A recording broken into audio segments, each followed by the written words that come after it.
नमस्कार साथियों, आप सभी का स्वागत है फिर से मानवीय हिंदी संस्थान में। और इससे पहले हमने जो पढ़ा है वो हिंदी साहित्य इतिहास की लेखन परंपरा और आदिकाल का सत्र स्टार्ट किया था। तो आदिकाल में हमने देखा है सिद्ध साहित्य, नाथ साहित्य और राष्ट्र साहित्य। इसके अलावा हमने कुछ फैक्ट भी देखे थे। और अभी जो पढ़ने जा रहे हैं वो कविद्वय यानी कि आदिकाल के दो कवि जो अमीर खुसरो और विद्यापति है। और इसके बाद हम पढ़ेंगे लौकिक रचनाएं जो है वो। तो आज जो शुरू करने जा रहे हैं वो है कवित्व। इसमें पहले है अमीर खुसरो और दूसरे है विद्यापति। इनसे भी सवाल पूछे जाते हैं और फर्स्ट ग्रेड की परीक्षा में सीधे सीधे सिलेबस में ही लगाया हुआ है इन दोनों का नाम।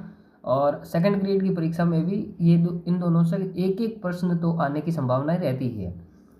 तो जो अमीर खुसरो है उनका जन्म जो होता है वो 1253 ईस्वी में होता है और देहांत जो है इनका है वो 1325 ईस्वी में है। 14वीं सदी के रचनाकार है। और जो विद्यापति है उनका जन्म होता है 1380 में और इनका देहांत जो होता है वो 1460 में। ये 15वीं सदी के साहित्यकार, ये रचनाकार हैं। अमीर खुसरो जो है इनका जन्म जो होता है वो उत्तर प्रदेश के एटा जिले के पटियाली गांव में होता है। याद रखा जाए कि अमीर खुसरो का जो जन्म है वो उत्तर प्रदेश के एटा जिले के पटियाली गांव में होता है। इनका जो वास्तविक नाम है वो अबुल हसन है। और अमीर खुसरो ने 8 सुल्तानों का समय देखा है।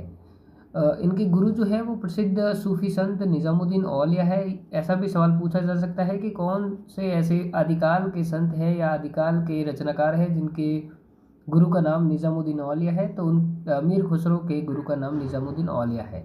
अमीर खुसरो के प्रिय राजा अलाउद्दीन खिलजी है और इन्हें अमीर की उपाधि भी जलाल इनकी इनको अमीर की जो उपाधि दी है। जबकि इनके प्रिय राजा तो अलाउद्दीन खिलजी है, जबकि इनको अमीर की उपाधि जो दी है वो जलालुद्दीन खिलजी ने दी है, के दरबार में मिली है। संगीत विशेषज्ञ विषयक योगदान के चलते अमीर खुसरो को नायक की उपाधि भी मिली है। और नायक की जो उपाधि दी है वो अलाउद्दीन खिलजी ने दी है।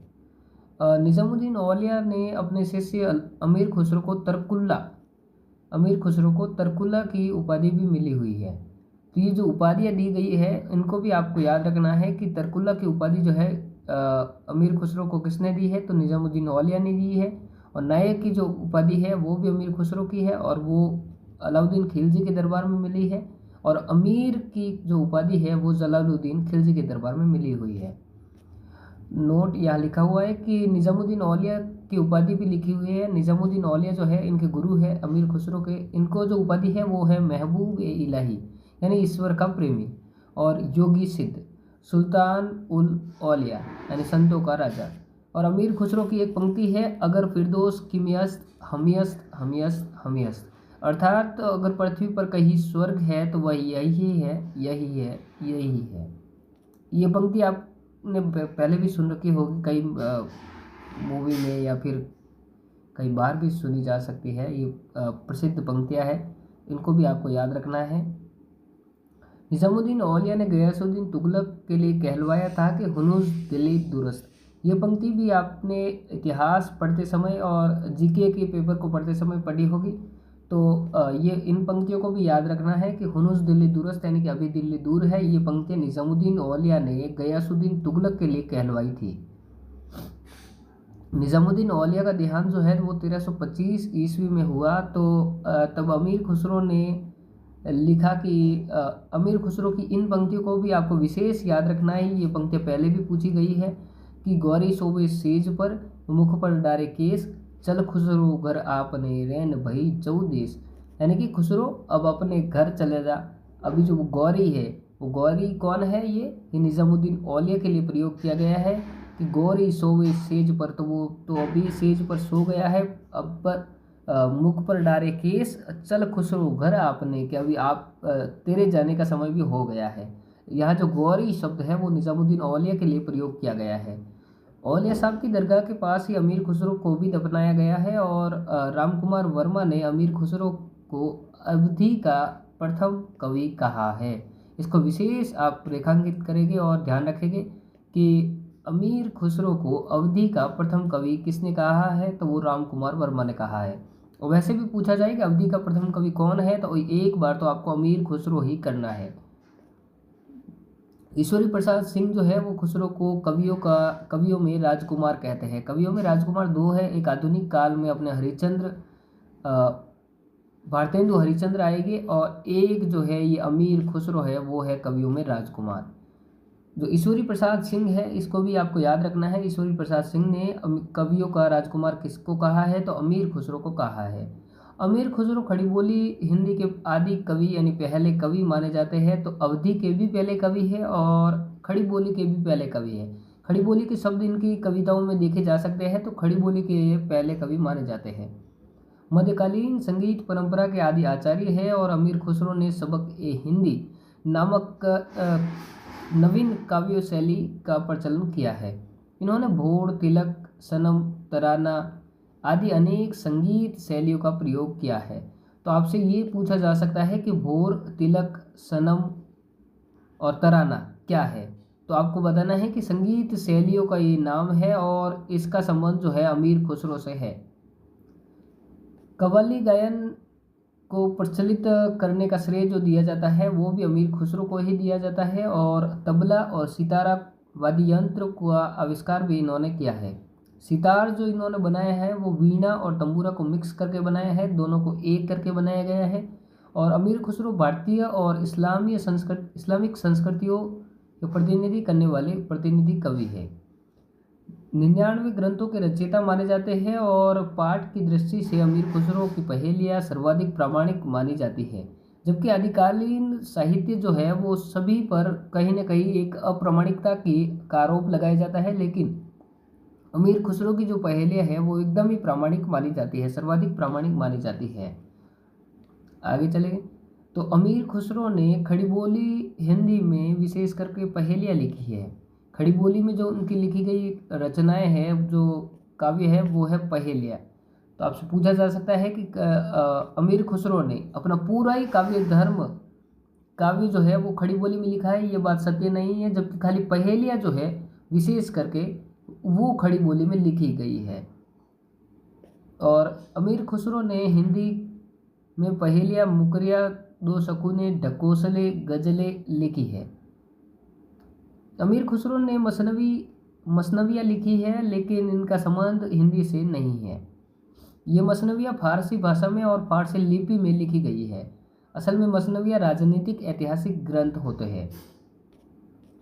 ये मसनवियाँ कुछ उदाहरण दिए गए हैं यहाँ पर। इनका संबंध हिंदी से नहीं है, लेकिन अमीर खुसरो से है। तो आपको याद रखना है कि कोई पूछा जा सकता है। किरान उस्सादैन यानी प्रथम है, मिफ्ता उल फुतू, तारीख अलाई, खजाइन उल फुतू भी उसको बोलते हैं, नो सिपियर, आशिका, तुगलकनामा जो अंतिम है। नो सिपियर जो है इसके बारे में विशेष आपको ध्यान रखना है कि इसमें भारत की प्राकृतिक परिस्थितियों का सुंदर चित्रण किया गया है। इसमें 18 बोलियों का उल्लेख किया गया है। 18 बोलियों का उल्लेख आपको पहले भी पता होगा, कुवलयमाला और हेमचंद्र की देशनामा में भी किया गया है। आशिका जो है इसमें हिंदी की प्रशंसा जी खोलकर की गई है। और अमीर खुसरो की जो एक पंक्ति फेमस है, प्रसिद्ध है, उसको भी आपको ध्यान में रखना है। चमन तूतीय हिंदम रास्त पुरुषी जेम मन हिंदुई पुरुष ता नाज गोयम, यानी तूतीय हिंदम इस शब्द को पकड़ लेना है। ये जो अमीर खुसरो है इनको तोताए हिंद या तूतीय हिंद भी कहा जाता है। तो इस प्रकार से ये अगर पंक्ति आती है और वहाँ कहीं ये आपको शब्द एक पकड़ लेना है, चमन तूतीय हिंदम, कि मैं तो हिंदुस्तान की तूती बोलता हूँ, वैसा एक भाव से ये लिखी गई पंक्ति है। भारतीय संदर्भ में फारसी कविता का हिंदीकरण करने वाले अमीर खुसरो पहले कवि है। ये आप गाने के रूप में भी इसको सुना होगा आपने। ये भी पंक्तियाँ अमीर खुसरो की है। जेहाल मिस्किन मगुन तगाफुल दुराए नैना बनाए बतिया, किताब हिजरा दारम एजा काय लगाए लेहू छतिया। ये एक रेखता का उदाहरण है। रेखता का हिंदी अर्थ होता है गिरा हुआ। अमीर खुसरो ने एक रचना लिखी है जिसका नाम है खालिक बारी। और ये खालिक बारी जो रचना है इसमें अरबी, फारसी और हिंदी शब्दों का पर्याय कोश यानी शब्द कोश मिलता है। एक तरह से एक शब्द को लिया गया है, जब उसका ही हिंदी अर्थ भी बताया गया है, उसका ही फारसी उच्चारण भी बताया गया है। तो एक तरह से ये पर्याय कोश है। लेकिन इसके दो लाभ हुए हैं। इस इन भाषाओं का ज्ञान जो है वो मनोरंजन प्रदान हो गया है और जाने अनजाने में उर्दू का भी जन्म हो गया है। उर्दू आपको पता होगा कि फारसी, अरबी फारसी और हिंदी की जो मिलती जुलती भाषा है, इन दोनों के बीच की जो भाषा है वो उर्दू। उर्दू का जो आविष्कार हुआ है कहीं ना कहीं वो खालिक बारी से जुड़ता है, क्योंकि खालिक बारी में एक पर्याय कोश है जिसमें अरबी, फारसी और हिंदी शब्दों का पर्याय लिखा गया है। अमीर खुसरो को उर्दू नज़्म का जन्मदाता माना जाता है। उर्दू का पूरा नाम जो है वो उर्दू मोल्ला हुआ करता था कभी, और जिसका अर्थ होता था बाजार, लश्कर या खेमा। क्योंकि जो अरबी आक्रमणता आए थे तो उनके साथ जो सेनापति या सैनिक जो भी आए थे, जो प्रशासन वर्ग था वो अरबी और फारसी बोलता था। जिसमें प्रशासन कर रहे हैं वो सारे हिंदी और देश भाषा बोल रहे थे। तो अरबी, फारसी और हिंदी का जो मिक्स रूप है, वो जो मिश्रण है, वही कहीं ना कहीं उर्दू है, जिसमें अरबी फारसी के भी शब्द है और उर्दू अपने हिंदी के भी शब्द है। तो इस प्रकार से उर्दू का जन्म हुआ है। जिज्ञासा, कौतूहलता और रसिकता, मनोरंजन, मनोविनोद, श्रृंगारिकता, वैचित्र्यता, वैचित्र्य, ये सभी खुसरो की कविता की विशेषताएं हैं। खुसरो ने लोक भाषा या देश भाषा में सुंदर गीत लिखे हैं। अमीर खुसरो मनोरंजन और रसिकता के कवि है। जिज्ञासा, कौतूहलता के द्वारा मनोविनोद की सृष्टि करके पाठक वर्ग के हृदय में प्रसन्न कर देना ही खुसरो की कविता का उद्देश्य है।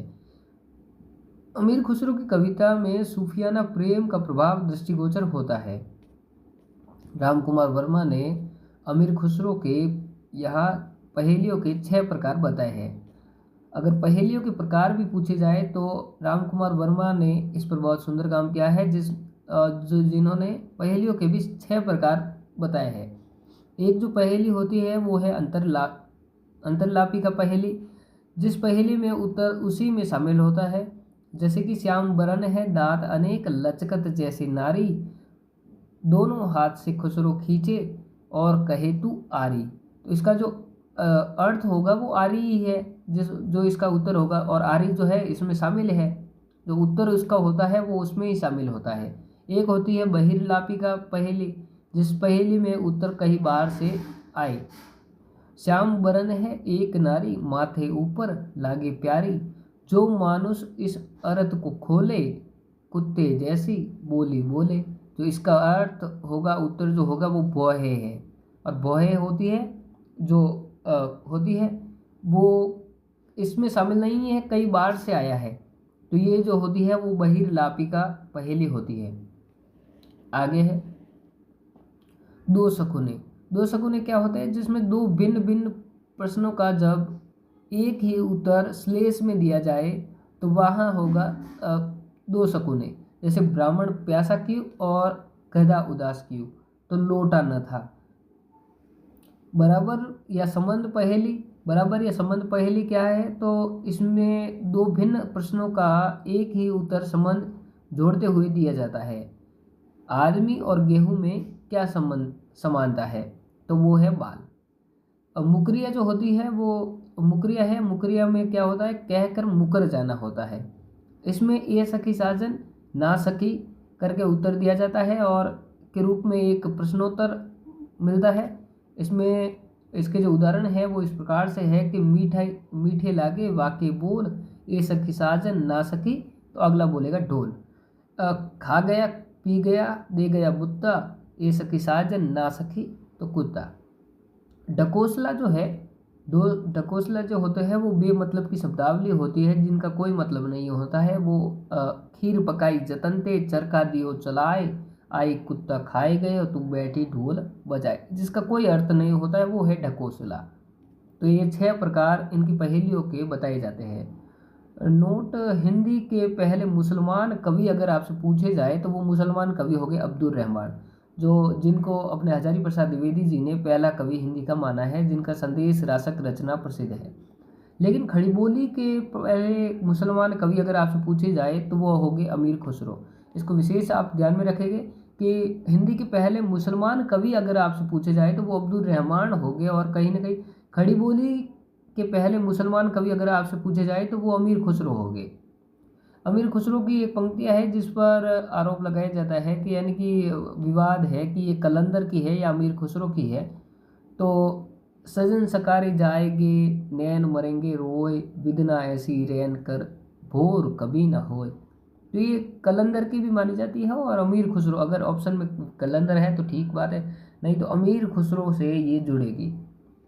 अमीर खुसरो की एक और पंक्ति है, जब अमीर खुसरो की एक और पंक्ति प्रसिद्ध है जिसमें अमीर खुसरो ये पंक्ति जब कहता है जब अब अलाउद्दीन खिलजी ने चित्तौड़ पर आक्रमण किया, और उसके बाद जब राजा ने जौहर का अपने राजा ने केसरिया कर लिया और स्त्रियों ने सब नारियों ने जौहर कर दिया था, तो उसके बाद जब अमीर खुसरो का ये पंक्ति आती है कि शाही मुकुट के प्रत्येक मोती निर्धन किसान की आंखों से बहा हुआ और जमा हुआ रक्त है, और तूने नाज की तलवार से हृदय का देश उजाड़ दिया है, और अब वीराने का सुल्तान बना बैठा है। तो ये चित्तौड़ विजय पर कही गई पंक्तियां हैं अलाउद्दीन खिलजी को। इसको भी आपको ध्यान में रखना है कि ये पंक्तियां पूछकर आपसे पूछा जा सकता है कि ये पंक्तियां किसकी है, तो वो पंक्तियां होगी अमीर खुसरो की। आगे है, अमीर खुसरो कवि होने के साथ साथ प्रसिद्ध इतिहासकार और संगीतज्ञ भी है। ये बात आपको जीके पढ़ते समय आपको बराबर ध्यान में आती है कि इतिहास ग्रंथ भी इन्होंने लिखे हैं और कई युद्धों का वर्णन भी इन्होंने किया है। आगे है विद्यापति। विद्यापति का जो जन्म है या फिर समय काल है वो 1380 से लेकर 1460 तक का है, और बिहार के दरभंगा के बिपसी गांव में ये इनका जन्म हुआ है, और संस्कृत अपभ्रंश अवहट भाषा में इन्होंने अपना काव्य लिखा है। और इनकी उपाधियाँ हैं, तो इनकी उपाधियों से ही ज़्यादातर कई बार सवाल पूछे गए हैं, और इन उपाधियों को आपको ध्यान में रखना है। क्या क्या इनकी उपाधियाँ हैं, तो अभिनव जयदेव, ये तो बहुत बार पूछी गई एक इनकी उपाधि है। ये उपाधि जो है राजा शिव सिंह ने इनको दी है। मैथिल कोकिल, इस ये पदावली के आधार पर दी गई इनकी उपाधि है, और ये भी पूछी गई है प्रश्न अपने पिछले क्वेश्चन पेपरों में। और कवि लेखन, कवि खेलन, दशावधान, कवि शेखर, कवि कंठाहार, वह संधि के कवि है, और युग संधि के कवि है। युग संधि के कवि इस प्रकार से है कि ये आदिकाल और भक्ति काल के बीच के कवि माने जाते हैं, बीच की कड़ी माने जाते हैं, क्योंकि इनकी जो रचनाएं हैं उसमें कहीं ना कहीं भक्ति काल की जो शुरुआत है वो भी देखने को मिलती है। और इनकी जो कविताएं हैं वो श्रृंगारिक और आदिकाल से जुड़ी हुई कीर्ति लता कीर्ति पताका भी है, और पदावली जो है कहीं ना कहीं वो भक्ति काल की तरफ जाती हुई, भक्ति काल की तरफ अपने आदिकाल को भक्ति काल की तरफ ले जाती हुई दिखती है। तो इनको वै संधि का कवि और युग संधि का कवि भी कहा जाता है। जयदेव जो है इनके प्रिय कवि है, और जयदेव की जो रचना है गीत गोविंद इनकी विद्यापति की उपजीव्य ग्रंथ रहा है। उपजीव्य ग्रंथ का अर्थ है आदर्श प्रेरणापरक ग्रंथ। जो इनका आदर्श ग्रंथ रहा है वो गीत गोविंद रहा है और जयदेव का है। निम्नलिखित में से संगत नहीं असंगत है ऐसा प्रश्न पूछा जा सकता है कि बिना कोई रेफरेंस दिए सीधे ही असंगत पूछ लिया गया है। यहाँ एक ऑप्शन विद्यापति, एक ऑप्शन केशवदास, एक भारतेंदु और एक चिंतामणि त्रिपाठी है। तो इसमें आपको पता इस प्रकार से लगाना है कि विद्यापति जो है वो आदिकाल और भक्तिकाल के संधि रेखा पर स्थित है। केशवदास जो है वो भक्तिकाल और रीतिकाल की संधि रेखा पर स्थित है। भारतेंदु जो है वो रीतिकाल और आधुनिक काल की संधि रेखा पर स्थित है, और चिंतामणि त्रिपाठी जो है वो इस प्रकार की कोई भी संधि रेखा पर स्थित नहीं है। तो इसका उत्तर जो हो जाएगा वो चिंतामणि त्रिपाठी हो जाएगा। तो इस प्रकार के सवाल भी आपसे पूछे जा सकते हैं, तो इस प्रकार से भी आपको अपने दिमाग में रखना है। तो विद्यापति जो है वो आदिकाल और भक्तिकाल के संधि रेखा पर है, केशवदास वही भक्तिकाल और रीतिकाल की संधि रेखा पर है, भारतेंदु जो है रीतिकाल और आधुनिक काल की संधि रेखा पर, जबकि चिंतामणि ऐसा कोई संधि रेखा पर स्थित कवि नहीं है। विद्यापति जो है वो पदावली के आधार पर विख्यात हुए और सर्वाधिक विवादास्पद भी रहे। विवादास्पद इस प्रकार से रहे कि वो श्रृंगारी है या भक्त कवि है। विवाद इस बात का है कि विद्यापति भक्त है या श्रृंगारी है। विद्यापति मूलतः शैव भक्त कवि है और फिर भी पदावली में राधा कृष्ण के प्रेम में रमे हैं। तो विद्यापति से एक प्रश्न ऐसा पूछा जा सकता है कि उनकी 4 पंक्तियां दी जाए, कौन सा कथन असत्य है। और उसमें क्योंकि राधा कृष्ण के पर आधारित ये पदावली लिखी है इन्होंने, तो यहाँ कहीं ना कहीं ये कहा जाए कि ये वैष्णव भक्त है, तो नहीं, ये वैष्णव भक्त न होकर मूलतः शैव भक्त है। ये भी बात आपको ध्यान में रखनी है। आगे चलेंगे। तो विद्यापति जो है हिंदी के पहले ऐसे कवि हैं जिन्होंने भक्ति और श्रृंगार की द्वंद्वात्मक परंपरा की शुरुआत की है। द्वंद्वात्मक परंपरा यानी कि दोनों को एक साथ लेकर, भक्ति और श्रृंगार को एक साथ लेकर जिन्होंने रचना की है वो पहले कवि विद्यापति ही है। कृष्ण भक्ति पर गीति काव्य परंपरा की शुरुआत करने वाले पहले कवि विद्यापति है। ये भी बात आपको ध्यान में रखनी है। कृष्ण भक्ति गीति काव्य परंपरा जो है वो भक्ति काल में जाकर सूरदास और नंददास ने एकदम ही उसको उच्च स्तर तक पहुंचाया। वही जो शुरुआत उसकी हुई है वो कहीं न कहीं विद्यापति से हुई है। डॉक्टर बच्चन सिंह जी का कथन इस आपको ध्यान में रखना है, पहले भी अपन देख चुके हैं कि विद्यापति हिंदी के पहले जातीय कवि है। भ्रमर गीत की तरफ पहली बार विद्यापति ने ही संकेत किया है। भ्रमर गीत आपको पता होगा कि कृष्ण भक्ति काव्य में लिखा गया एक सुंदर काव्य है। भ्रमर गीत जो सूरदास नंददास सभी ने इस पर बात की है और कहीं ना कहीं आगे चलकर हरिओद ने भी प्रिय प्रवास जो अपना लिखा है वो भ्रमर गीत परंपरा में ही लिखा है।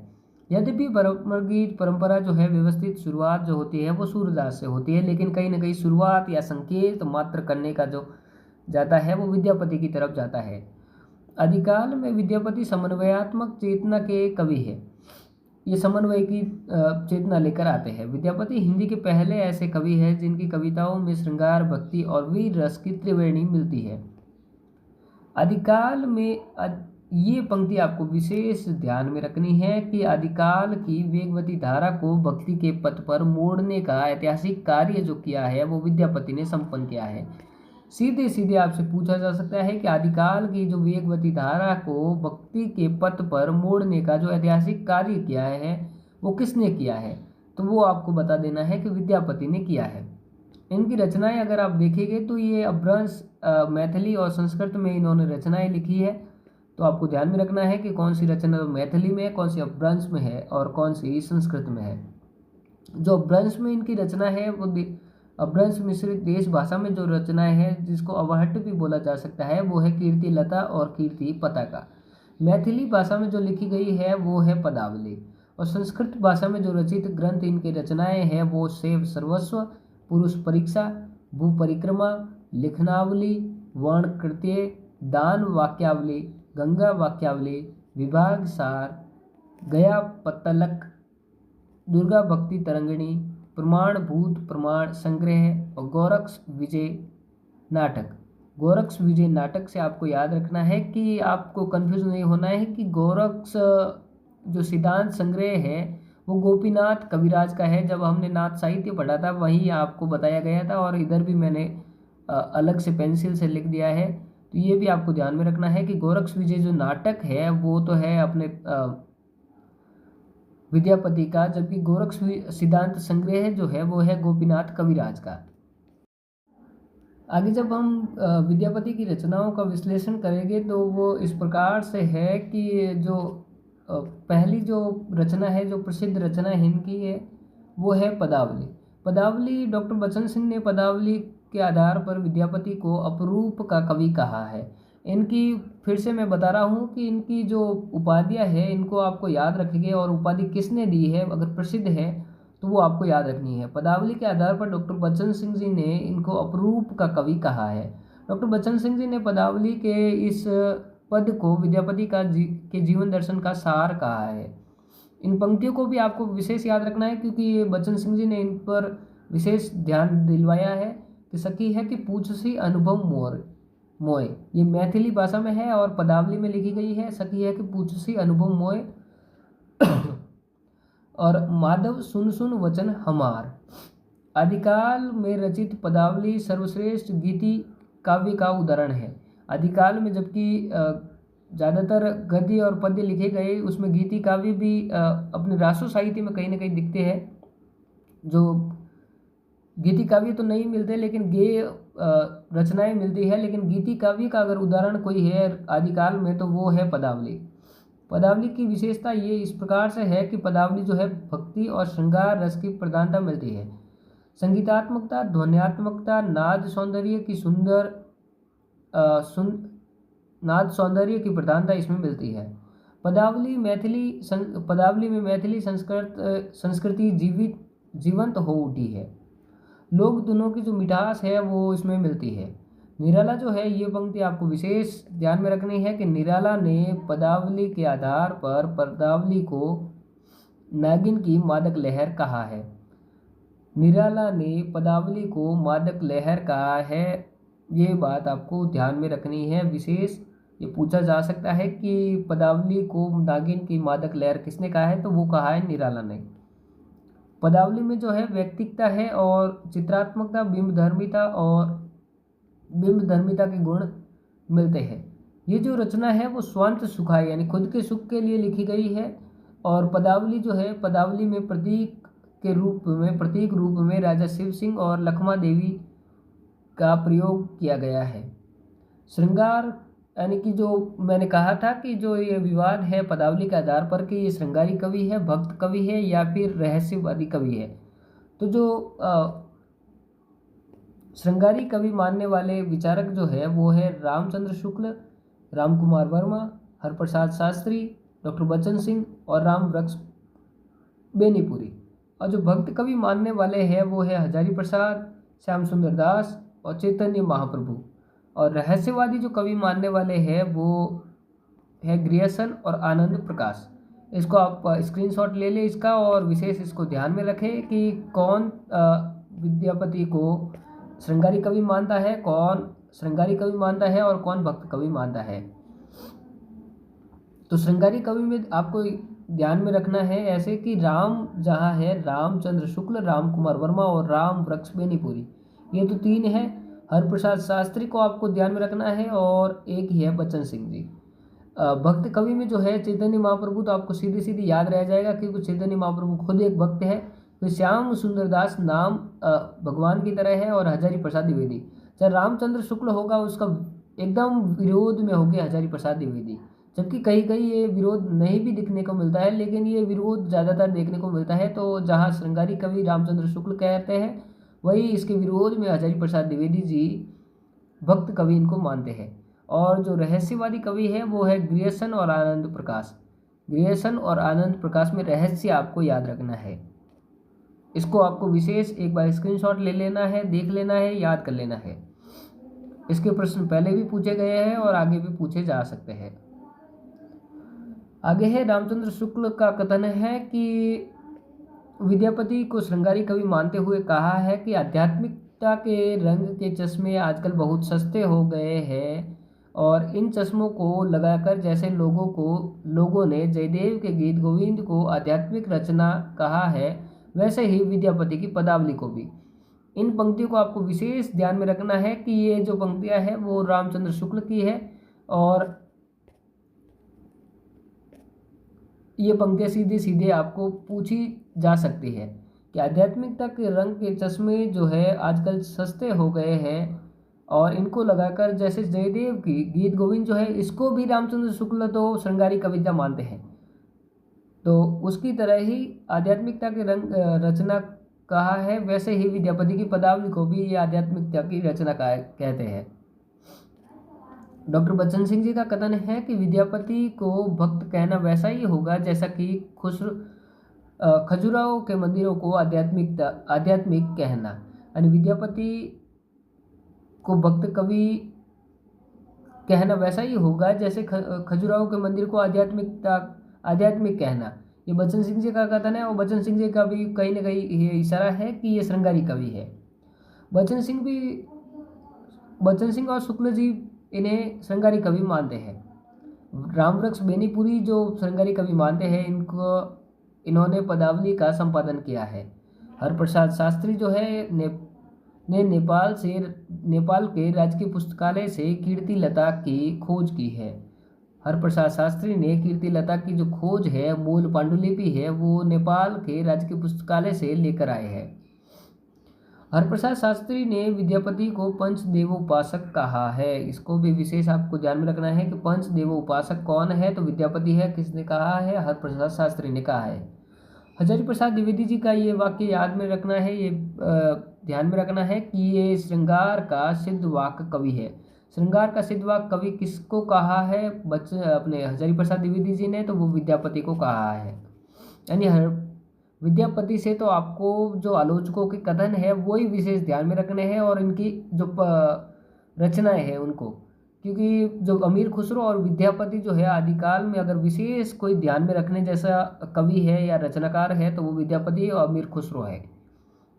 और रासो साहित्य में आप जाएंगे तो वो पृथ्वीराज रासो होगा, और उससे भी पहले जाएंगे तो नाथ साहित्य में गोरखनाथ, और अगर सिद्ध साहित्य में जाएंगे तो वहाँ स्वयंभू सरेपा, ऐसे जो मुख्य मुख्य है इनको आपको याद में ध्यान में रखना है। चैतन्य महाप्रभु जो है वो विद्यापति को भक्त कवि मानते हैं, और चैतन्य महाप्रभु तो विद्यापति के पदों को गाते गाते बेहोश तक हो जाया करते थे।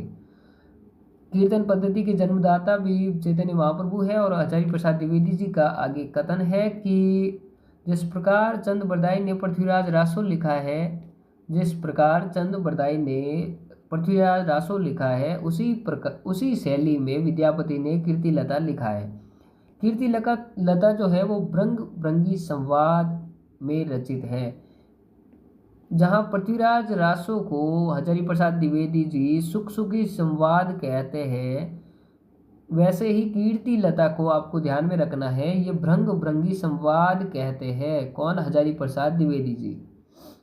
कीर्ति लता की जो भाषा है वो हजारी प्रसाद द्विवेदी जी ने उस पर विचार करते हुए लिखा है कि यह रचना प्रचलित देश भाषा अवहट में लिखी गई और बीच बीच में मैथिली का भी प्रयोग हुआ है। भाषा की दृष्टि से इस रचना का महत्व तो है ही। ये पंक्तियाँ जो है हजारी प्रसाद द्विवेदी जी की है। आगे चलेंगे।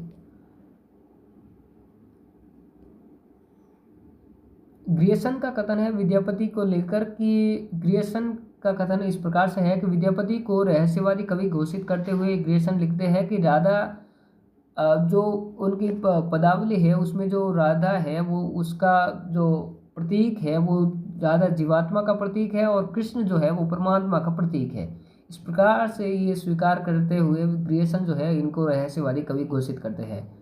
कीर्ति लता और कीर्ति पताका। कीर्ति लता और कीर्ति पताका जो रचनाएं हैं वो एक ऐतिहासिक वीर प्रशस्तियाँ हैं, और इन दोनों रचनाओं से कवि का आदिकालीन दरबारी रूप दृष्टिगोचर होता है। इन दोनों रचनाओं में वीर रस और वीर रूप ही हावी है।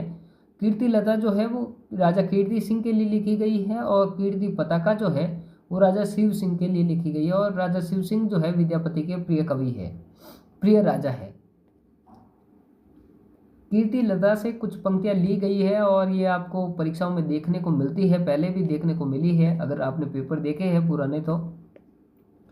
देसिल बहना सब जन मिठा ते तैसिन जम्पऊ अवहट्टा। ये पंक्ति तो विशेष है, ये आपको याद रखनी है, और ये पंक्ति पहले भी पूछी गई है। बाल चंद बिजवई भाषा दुई नहीं लग गई दुजन हासा। पुरुष कहानी हो कथौ जसु पत्तावे पुंतु।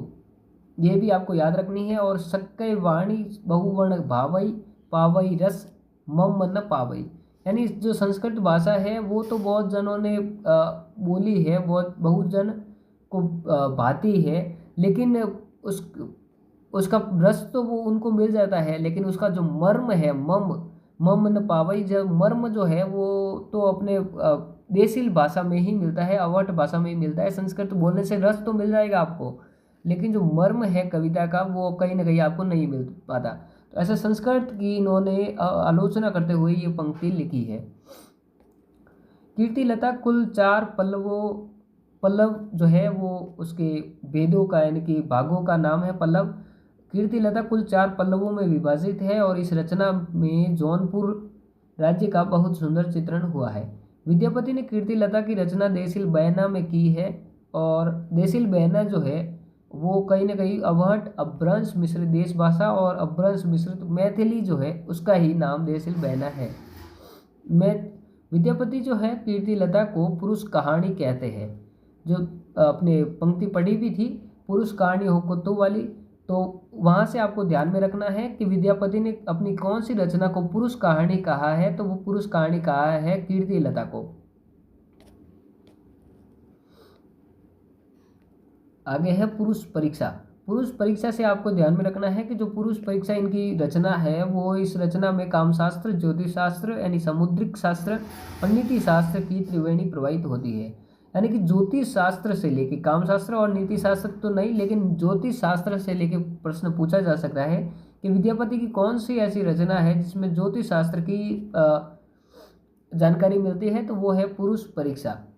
यह रचना ज्योतिष शास्त्र से संबंधित है और ज्योतिष शास्त्र से संबंधित अन्य रचना भी अगर आप देखेंगे, आगे भी देखेंगे, तो तुलसीदास की रामाज्ञा प्रश्नावली है और रहीम की जो है वो खेट कौतुकम है। आगे विद्यापति की जो रचना है वो है गोरक्ष विजय नाटक। गोरक्ष विजय जो नाटक है वो संस्कृत भाषा में और मैथिली भाषा दोनों में लिखा गया है और मिश्र बंधुओं ने गोरक्ष विजय नाटक को हिंदी का पहला नाटक और विद्यापति को पहला नाटक, हिंदी का पहला नाटककार कहा है। यह रचना गद्य पद्य में लिखी गई है और गद्य की जो भाषा है वो संस्कृत है और पद्य की जो भाषा है वो मैथिली है। अन्य रचना है दुर्गा भक्ति तरंगिणी। यह रचना विद्यापति के पिता गणपति ठाकुर ने अपने पूर्व संरक्षक मैथिल नरेश गणेश्वर की स्मृति में लिखी और जिसे विद्यापति ने पूर्ण किया है। इसका सिर्फ आपको नाम याद रखना है कि ये रचना किसकी है, तो विद्यापति की है। जयदेव चंडीदास विद्यापति और चैतन्य महाप्रभु जो है वो बांग्ला के हैं और गीति काव्य लिखते हैं, राधा कृष्ण के भक्त हैं और राधा का परक्या रूप स्वीकार करते हैं। वही जो अपने सूरदास जो है वो सूर सागर में राधा का स्वकीय रूप जो स्वीकार करते हैं। जयदेव चंडीदास चैतन्य महाप्रभु की भांति विद्यापति भी राधा का परक्या रूप स्वीकार करते हैं। ये आपको ध्यान में रखना है।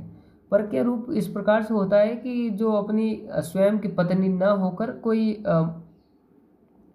मैत्री के हिसाब से जो काव्य लिखे जाते हैं, जो सखी के रूप में काव्य लिखे जाते हैं, सखा सखी के रूप में लिखे जाते हैं, वो तो परक्या रूप होता है। और स्वकीय जो है जो स्वयं की पत्नी के रूप में स्वीकार करके जो काव्य लिखे जाते हैं वो स्वकीय रूप है। तो सूरदास कहीं ना कहीं स्वकीय रूप में स्वीकार करते हैं राधा जी का और विद्यापति जयदेव और जो है वो परक्या रूप स्वीकार करते हैं। आगे अपने चले गए तो आदिकाल में रचित कतिपय लौकिक और गद्य जो रचनाएं हैं, 8 रचनाएं हैं लगभग, तो इनको हम पढ़ेंगे। तो इनसे भी सवाल आपसे सीधे सीधे पूछे जा सकते हैं कि इनके कवि कौन है, इनके रचनाकार कौन है और इनमें क्या विषय वर्णित है। तो इनको भी आपको विशेष ध्यान में रखना है। और देखते हैं आगे। राउरवेल जो है वो 9वीं 10वीं सदी में लिखी गई रौड़ा कवि द्वारा लिखी गई है और जो ढोला मारू का दोहा है वो 11वीं सदी में लिखी गई कवि कल्लोल के द्वारा। संदेश रासक जो है 11वीं 12वीं सदी में लिखी गई अब्दुल रहमान के द्वारा। प्राकृत पेंगलम जो है वो इसके रचनाकार तो अभी तक नहीं पता चल पाया है, लेकिन इसे संकलनकर्ता जो है वो लक्ष्मीधर है। उक्ति व्यक्ति प्रकरण जो है वो दामोदर कवि द्वारा लिखी गई 12वीं सदी में की रचना है। वन रत्नाकर जो है वो ज्योतिरीश्वर ठाकुर की है और ये एक शब्दकोश की बात ही मिलता है। बसंत विलास जो है इसका समयकाल और इसके रचनाकार का कोई पता नहीं है, ये अज्ञात है। और रणमल छंद जो है वो श्रीधर द्वारा लिखी गई है और 1357 ईस्वी में लिखी गई ये रचना है। 14वीं सदी के अंत में लगभग लिखी गई ये रचना है। पहली जो रचना है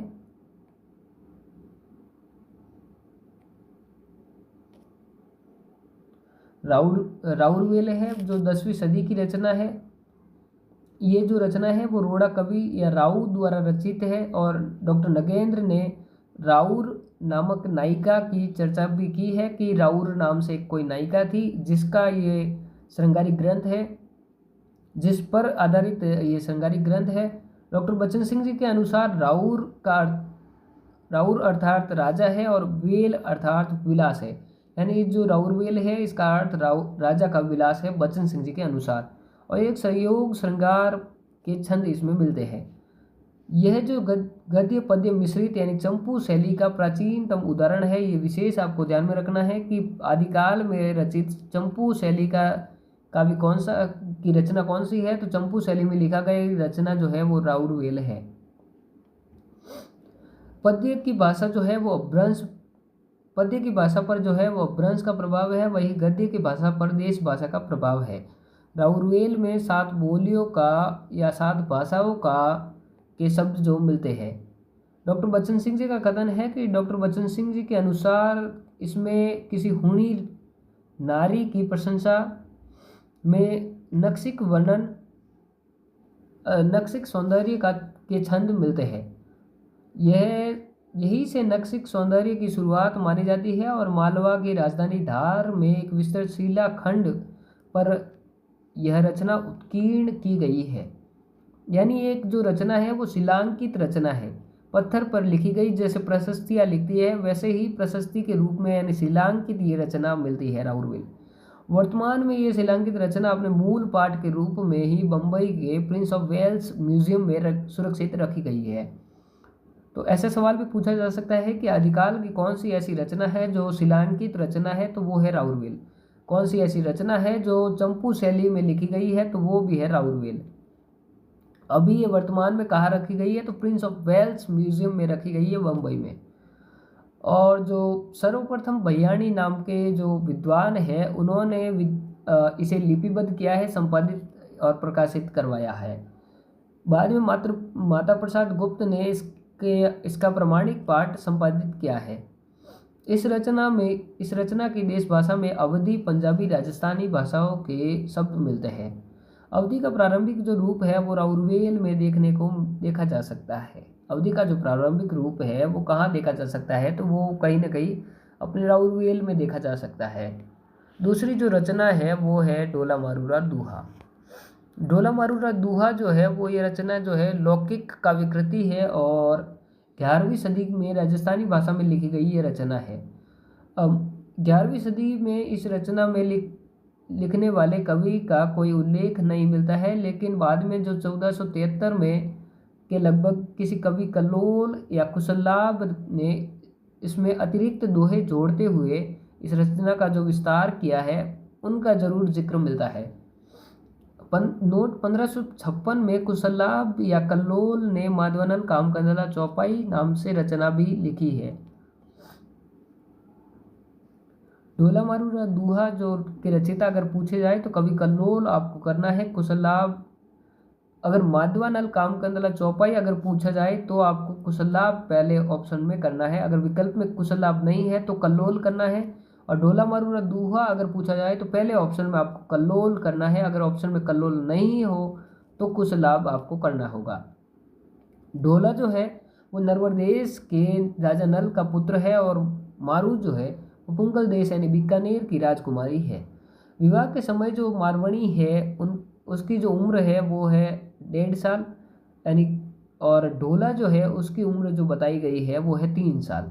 मालवा की जो राजकुमारी मालवणी है, मालवणी के पास ढोला जाते हैं और इसी मालवणी जो है वो अन्य रानी है और जो मारवणी है वही मारू है, तो मारवणी का विरह इसमें दिखाया गया है। यह रचना वियोग श्रृंगार की रचना है और प्रेमी जीवन के नानाघात प्रतिघात का अत्यंत सुंदर चित्रण इसमें मिलता है। तो ऐसे प्रश्न पूछा जा सकता है कि आदिकाल की कौन सी ऐसी रचना है जिसमें प्रेमी जीवन के नानाघात प्रतिघात का अत्यंत सुंदर चित्रण मिलता है, तो वो होगा ढोला मारूरा दूहा। आगे अपनी रचना है बसंत विलास।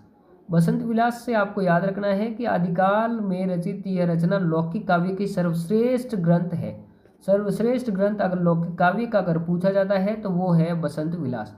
यह रचना सर्वश्रेष्ठ साहित्यिक रचना मानी जाती है। साहित्यिक दृष्टि से अगर कोई रचना सर्वश्रेष्ठ मानी जाती है आदिकाल की तो वो है बसंत विलास।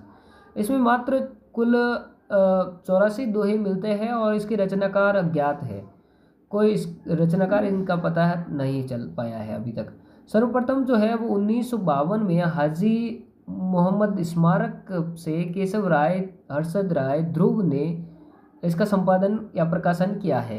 ये सवाल जो है मैं आपको विशेष ध्यान में रख दिलवाता हूँ कि सभी को पता होगा कि बसंत विलास आदिकालीन रचना है, लेकिन जो ये फैक्ट दिया गया है इसको आप विशेष ध्यान में रखेंगे। ये प्रश्न अगर पूछा गया तो बहुत ही कम मात्रा में छात्र होंगे जो इस सवाल को सही कर पाएंगे कि बसंत विलास जो है 1952 में, आपको विशेष ध्यान में रखना है, 1952 में हाजी मोहम्मद स्मारक से केशव राय हर्षद राय ध्रुव ने संपादन और प्रकाशन किया है सर्वप्रथम। जो ये रचना है वो संयोग श्रृंगार की रचना है और राउरवेल की जो श्रृंगारिक भावना है वो बसंत विलास में पूर्णता प्रदान की, और जिसका चरम रूप अगर रीतिकालीन कवि बिहारी के यहाँ देखा जा सकता है। एंड राउरवेल में जो श्रृंगारिक भावना है उसका कहीं ना कहीं पूर्ण रूप कहीं देखने को मिलता है तो वो बसंत विलास में देखने को मिलता है आदिकाल में, और उसी का चरम रूप जो मिलता है वो आपको मिलेगा बिहारी के वहाँ।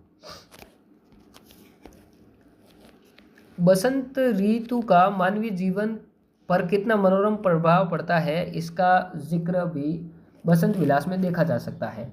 बसंत विलास में जो है वो स्त्री, प्रकृति और पुरुष, जबकि स्त्री और प्रकृति का तो मादक सौंदर्य देखा जा सकता है किसी भी रचना में, लेकिन पुरुष का भी सौंदर्य विवरण इसमें किया गया है।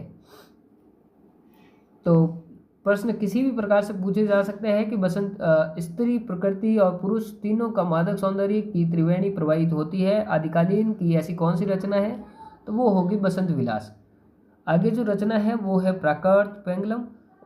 प्राकृत पेंगलम जो रचना है वो 14वीं सदी की रचना है और यह एक छंद शास्त्र से संबंधित रचना है। प्राकृत पेंगलम के संकलनकर्ता जो है वो लक्ष्मीधर है। प्राकृत पेंगलम की टीका लिखने वाले जो है वो है वंशीधर, जबकि संकलनकर्ता जो है वो है लक्ष्मीधर। इस रचना में प्राकृत और अपभ्रंश भाषा के छंद मिलते हैं और प्राकृत पेंगलम की भाषा जो है वो अवहट के शब्दों का प्रयोग भी मिलता है। प्राकृत पेंगलम में कुछ कवियों के छंद मिलते हैं जिसमें हरिब्रह्म, विद्याधर, जज्जल, सारंगधर और लक्ष्मीधर। विभिन्न वर्गों के आर्थिक स्थिति पर प्रकाश डालने वाली यह आदिकाल की एकमात्र रचना है। आदिकालीन काव्य रूढ़ियों और परंपराओं को समझने के लिए यह ग्रंथ अत्यंत उपयोगी है। यह प्रश्न सीधे सीधे पूछा जा सकता है कि आदिकालीन काव्य रूढ़ियों और परंपराओं को समझने के लिए यह ग्रंथ अत्यंत उपयोगी है। कौन से ग्रंथ के बारे में बात की जा रही है, तो वो ग्रंथ होगा प्राकृत पेंगलम। प्राकृत पेंगलम में आए 8 छंदों के आधार पर सर्वप्रथम आचार्य रामचंद्र शुक्ल ने सारंगधर के हमीर रासों का ग्रंथ के अस्तित्व का पता लगाया है। ये बात हमने हमीर रासों पढ़ते हुए भी कही थी और इस बात को आपको विशेष अभी भी ध्यान में रखना है कि प्राकृत पेंगलम ऐसी रचना है जिसमें हमीर रासों के 8 छंद मिलते हैं सारंगधर के, तो उन्हीं से हमीर रासों का अस्तित्व हमें पता चलता है और इसका पता लगाने वाले हैं आचार्य रामचंद्र शुक्ल। डॉक्टर बच्चन सिंह जी के अनुसार यदि ये छंद जो 8 छंद मिलते हैं, ये 8 छंद सारंगधर द्वारा रचित है, तो सारंगधर को ही कुंडलिया छंद का प्रथम प्रयोक्ता समझना चाहिए। आदिकालीन हिंदी के प्रारंभिक रूप और छंद शास्त्र की जानकारी के लिए यह एक उपयोगी ग्रंथ है। अगला जो ग्रंथ है वो है उक्ति व्यक्ति प्रकरण। उक्ति व्यक्ति प्रकरण जो है इसके रचनाकार है दामोदर भट्ट या दामोदर शर्मा। ये 12वीं सदी में लिखा गया रचना है और दामोदर भट्ट कौशल नरेश गोविंद चंद गहड़वाल के दरबार में रहते थे और यही इन्होंने राजकुमारों को देसी भाषा की शिक्षा देने के लिए दामोदर भट्ट ने इस ग्रंथ की रचना की है। अध्याय का जो नाम है इसमें प्रकरण मिलता है और कुल इसमें 5 प्रकरण मिलते हैं। ये एक व्याकरण ग्रंथ है और इसमें 5 प्रकरण मिलते हैं। असल में यह एक व्याकरण ग्रंथ है और आदिकाल में रचित यह एक गद्य ग्रंथ भी है। ऐसा सवाल भी पूछा जा सकता है कि आदिकालीन कौन सा ऐसा ग्रंथ है जिसमें व्याकरण की व्याख्या मिलती। व्याकरण ग्रंथ है, व्याकरण पर जोर दिया गया है, और गद्य ग्रंथ है तो वो होगा उक्ति व्यक्ति प्रकरण। आदिकालीन हिंदी का प्रारंभिक रूप एवं व्याकरण को समझने के लिए यह एक उपयोगी ग्रंथ है। स्वयं दामोदर भट्ट ने इस ग्रंथ की भाषा को अपभ्रंश भाषा बतलाया है। इम्पोर्टेंट लगाया गया है कि प्रख्यात जो भाषाविद है सुनीति कुमार चटर्जी ने उक्त व्यक्ति प्रकरण की भाषा को प्राचीन कौशली यानी अवधि बतलाया है, जबकि स्वयं दामोदर भट्ट ने इसकी भाषा को अपभ्रंश भाषा बताया है, जबकि सुनीति कुमार चटर्जी ने इसकी भाषा को प्राचीन कौशली अवधि भाषा बतलाया है। आगे जो रचना है वो है वर्ण रत्नाकर। वर्ण रत्नाकर जो रचना है वो 14वीं सदी की रचना है, 1325 के लगभग लिखी गई रचना है और इसके रचनाकार जो है वो ज्योतिरीश्वर ठाकुर है। आदिकाल में रचित यह गद्य रचना है। तो गद्य रचना इससे पहले दामोदर भट्ट की उक्ति व्यक्ति प्रकरण आ गई है और वर्ण रत्नाकर भी एक तरह का गद्य रचना है। अध्याय का जो नाम है इसमें कल्लोल मिलता है और कुल 8 कल्लोल इसमें मिलते हैं। असल में जो ये रचना है वो शब्दकोश ग्रंथ सा प्रतीत होता है, ये एक तरह का शब्दकोश है वर्ण रत्नाकर। वर्ण रत्नाकर मैथिली गद्य की प्रथम रचना मानी जाती है। इस बात को विशेष आप ध्यान में रखेंगे कि मैथिली गद्य की प्रथम रचना अगर कोई मानी जाती है तो वो है वर्ण रत्नाकर। और इस रचना में 84 सिद्धों का नाम मिलते हैं। तो इस बात को भी विशेष ध्यान में रखेंगे कि 84 सिद्धों के नाम किस आदिकालीन रचना में मिलते हैं, तो वो मिलते हैं वर्ण रत्नाकर में।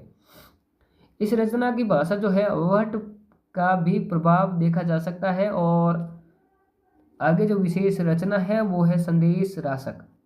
संदेश रासक जो रचना है वो 11वीं-12वीं सदी की रचना है, जो 11वीं-12वीं सदी की और विशेषकर 12वीं सदी की मानी जाएगी। विश्वनाथ त्रिपाठी जो है हिंदी साहित्य के सरल इतिहास लिखने वाले, संक्षिप्त इतिहास लिखने वाले ने इस रचना का समय जो बताया है वो 13वीं सदी बताया है। अब्दुल रहमान इसके रचनाकार है संदेश रासक के, और अब्दुल रहमान जो है वो मुल्तान के निवासी है। और हजारी प्रसाद द्विवेदी जी है जो अब्दुल रहमान को हिंदी का पहला कवि स्वीकार करते हैं और संदेश रासक को हिंदी की पहली रचना स्वीकार करते हैं हजारी प्रसाद द्विवेदी जी। ऐसा भी सवाल आपसे पूछा जा सकता है कि हजारी प्रसाद द्विवेदी जी ने हिंदी की पहली रचना किसको और हिंदी का पहला कवि किसको स्वीकार किया है, तो वो रचना होगी संदेश रासक और कवि होगा अब्दुल रहमान। और हिंदी के पहले मुसलमान कवि भी अगर पूछे जाए तो वो अब्दुल रहमान होंगे।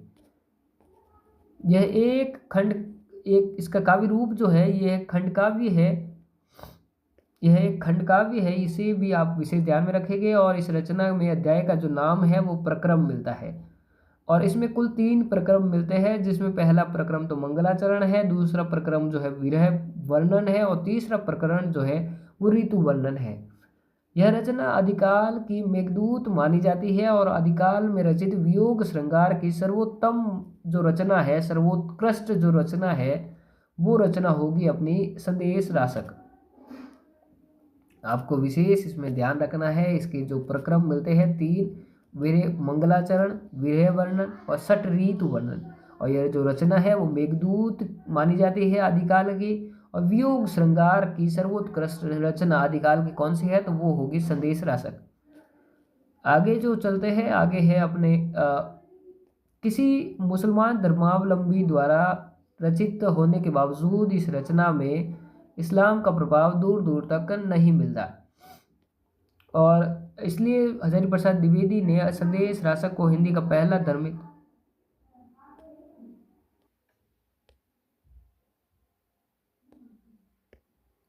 हजारी प्रसाद द्विवेदी जी जो है संदेश रासक को हिंदी का पहला धर्मेतर रास कहा है। और जो संदेश रासक है वो संदेश रासक के वियोग श्रृंगार का प्रभाव जो बाद में जायसी के पद्मावत के नागमती वियोग खंड पर भी देखा जा सकता है। संदेश रासक जो है वो उसमें कवि ने वनस्पतियों की लंबी सूची प्रस्तुत की है और उसी प्रकार जायसी ने पद्मावत में पकवान और व्यंजनों की लंबी सूची गिनाई है। संदेश रासक जो है वो विजय नगर की प्रोसित पतिका नायिका का विरह दिखलाया गया है। आगे जो रचना है वो है श्रीधर की रणमल छंद। श्रीधर की रणमल छंद जो है वो 1397 यानी 14वीं सदी के अंत में, लगभग अंत में लिखी गई रचना है और वीर रस की रचना ये है। और ईडर के राठौड़ राजा रणमल की वीरता का चित्रण इसमें मिलता है। और 14वीं सदी के अंत में आते आते अपभ्रंश किस प्रकार ग्राम्य रूपों में से मुक्त हो रही थी, इसका प्रमाण भी रणमल छंद में देखा जा सकता है। तो रणमल छंद से आपको इतना ही याद रखना है कि ये वीर रस की रचना है और श्रीधर द्वारा रचित है। और ये इसमें जो है ईडर के राठौड़ रणमल का वीरता परक चित्रण मिलता है।